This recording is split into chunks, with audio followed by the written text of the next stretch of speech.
des différentes composantes de notre société.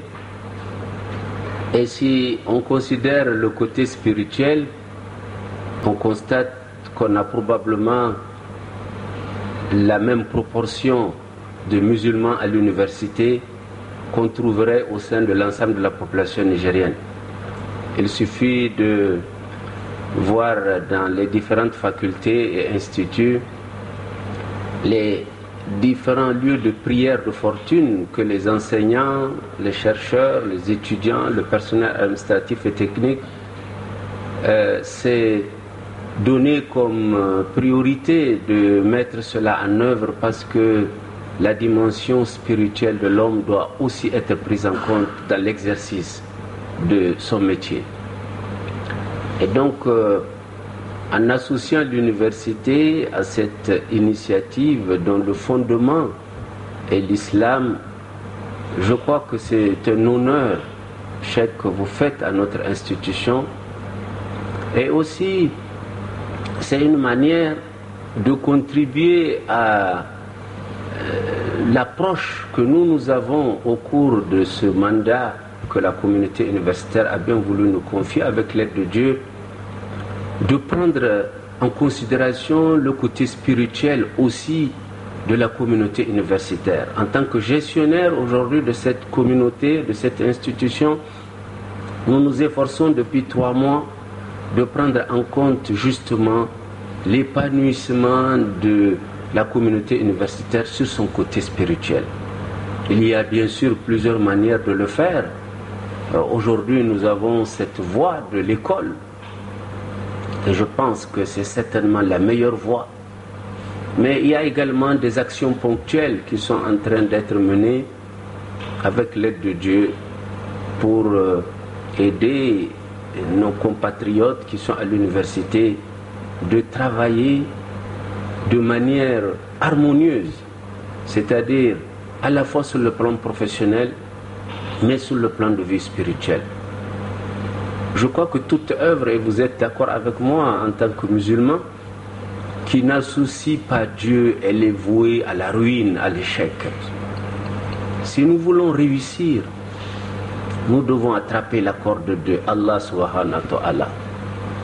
Et c'est lui qui nous aidera. C'est lui qui nous permettra d'atteindre nos objectifs. Nous fournissons l'effort, nous prenons l'initiative, la détermination, la sincérité qu'il faut, le sacrifice qu'il faut, et nous laissons Allah subhanahu wa ta'ala faire le reste.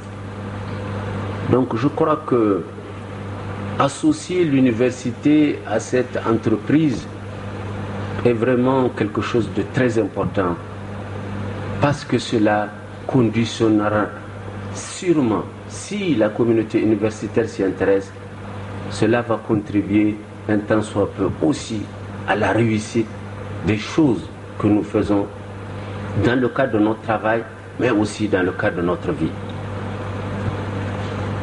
Moi, c'est le vendredi après la prière de Juma qu'il m'a approché pour me dire: Monsieur le recteur, est-ce que vous pouvez venir? Donc, je ne connais rien en gros de cette école, hein. Mais déjà, les termes que j'ai vus sont assez évocateurs. Et je n'ai pas besoin d'explications plus poussées pour vraiment comprendre la pertinence, la profondeur et l'intérêt d'initier cette entreprise. Et je vous expliquerai pourquoi. Tout d'abord, l'école en elle-même, c'est le lieu d'apprentissage. L'homme, c'est quoi? C'est un animal pensant. Ce que Dieu nous a donné, bien sûr, qui est extraordinaire, c'est le paradis. Mais pour y parvenir, il faut la dissuasion, la persuasion, la capacité de distinguer le bien et le mal, l'intelligence. Et où est-ce qu'on acquiert les méthodes, la manière de se comporter? C'est bien sûr à la maison, avec l'éducation, mais c'est aussi à l'école, dans un cadre beaucoup plus formel, où on apprend les grands principes. Donc, en voulant mettre en œuvre, en créant une école, il effectivement initie, et vous allez initier ensemble, des grands principes qui permettront à l'homme, sur la base du Saint-Coran, des hadiths du prophète sallallahu alayhi wa sallam, de l'expérience de la vie, d'intégrer tout cela pour permettre à l'homme d'être en harmonie avec sa vie et de savoir certainement pourquoi il est sur terre. Cette question de fond de l'homme, d'où il vient, qu'est-ce qu'il fait et où il va, vous savez vous-même, vous le voyez, toutes ces recherches qui se font, les gens qui vont sur Mars, sur Jupiter, sur la Lune, en fait, toutes ces recherches qui mobilisent tant de compétences, des mathématiciens de très haut niveau, des géophysiciens, des astronomes, eh bien, toutes ces compétences de très haut niveau sont mobilisées en fait pourquoi? Pour savoir l'origine de la vie, l'origine de l'homme. C'est ça la finalité. Et donc, ces gens refusent ce qui est dans le Saint-Coran. Mais ils aboutiront forcément à la conclusion qui se trouvera dans le Saint-Coran, la parole de Dieu, qui elle est immuable, comme l'a rappelé tout à l'heure l'intervenant.